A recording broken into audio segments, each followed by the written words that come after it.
and welcome to our Viking Podcast. We have lots to talk about, but we'll start off with an intro to the era, where I'll tell you about the geography, customs, and overall culture of the Vikings. So let's get started. We'll begin with climate and geography. In Scandinavia, where the Vikings originally lived, there were mild winters and cool summers, usually averaging at about 50 degrees Fahrenheit. They lived among mountains, forests, fjords, and fertile coasts. The mountains supplied drinking water and pastures for livestock. The forests provided lots of wood for fire and housing, and the fertile coasts were wonderful for growing crops. But how did this affect them? The chilly temperatures made large-scale agriculture difficult, so Viking communities were pretty small scale. That made it simple for them to travel and raid.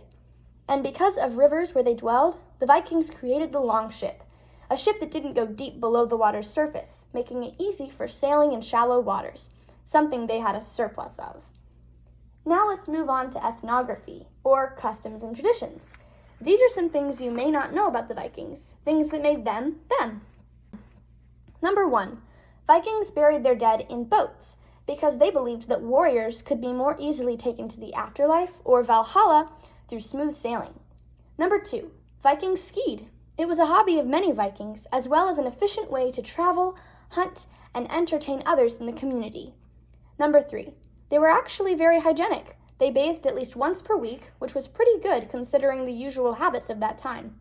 And historians have found tools like tweezers, razors, and combs made by the Vikings from animal bones. Lastly, let's talk overall culture. We'll start with the hierarchy, or social structure. The king ruled over the village. The jarls, or nobles, were usually very rich landowners. The carls were everyday people like farmers or craft workers, and the thralls, or slaves, did the hardest and dirtiest jobs at the bottom of the chain. Next, let's talk about raiding.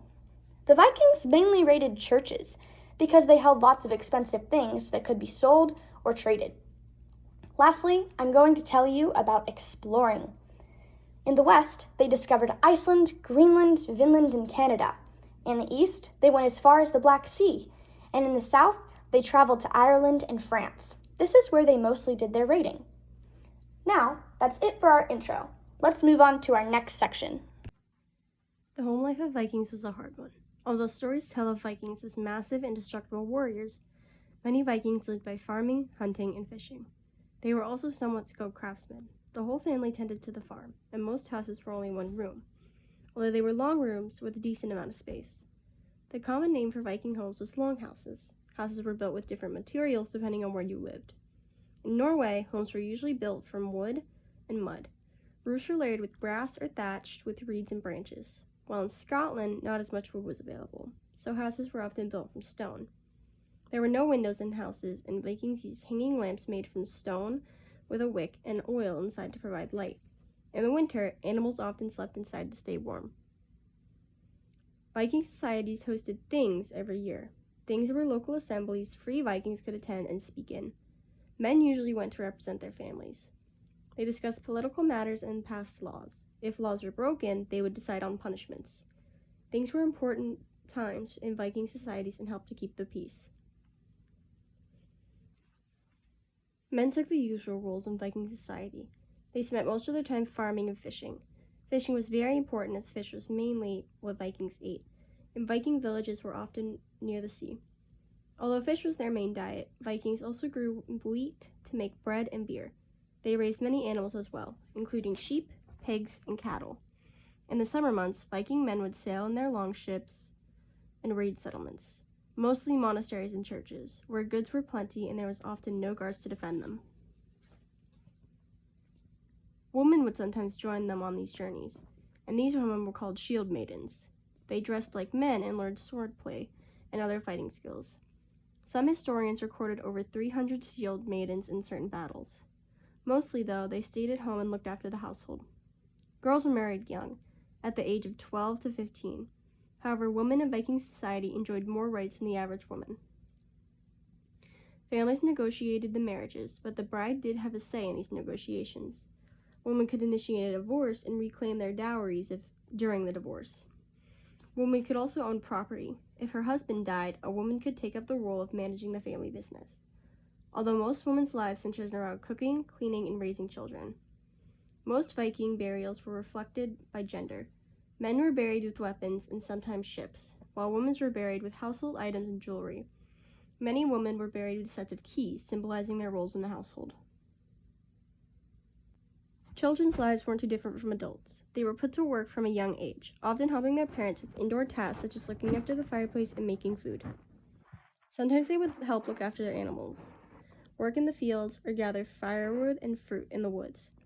Although their lives weren't all work, children played with many different toys, including ships, swords, dolls, spinning tops, animal figures, flutes, and hummers. Almost, if not all, toys were made at home. Flutes were made from geese leg bones, and hummers were made from pig bones. The bones were threaded on a twisted cord, and when pulled, it made a humming noise. Although some toys were used for training, spinning tops could train a child's fingers for movements of weaving. A toy sword could be used as training tools. Play was oftentimes used for more serious purposes than just fun.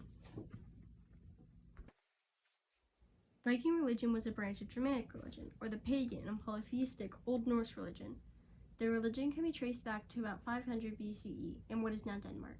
Before Christianity began taking hold, Vikings believed in up to 66 gods and goddesses.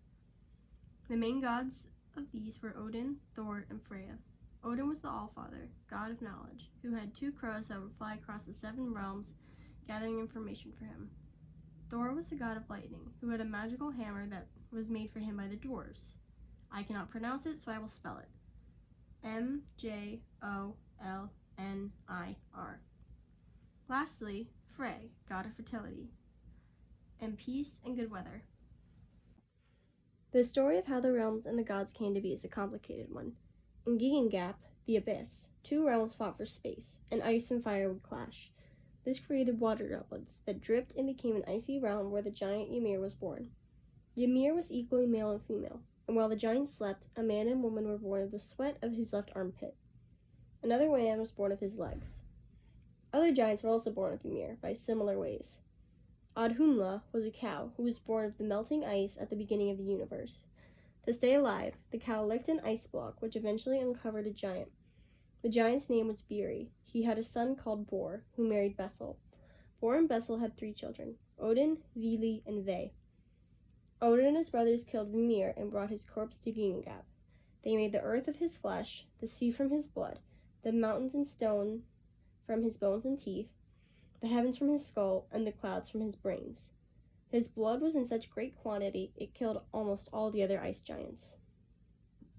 There are 9 realms in all. An example is Asgard, which is where the gods live. The 9 realms are connected via Yggdrasil, a giant ash tree.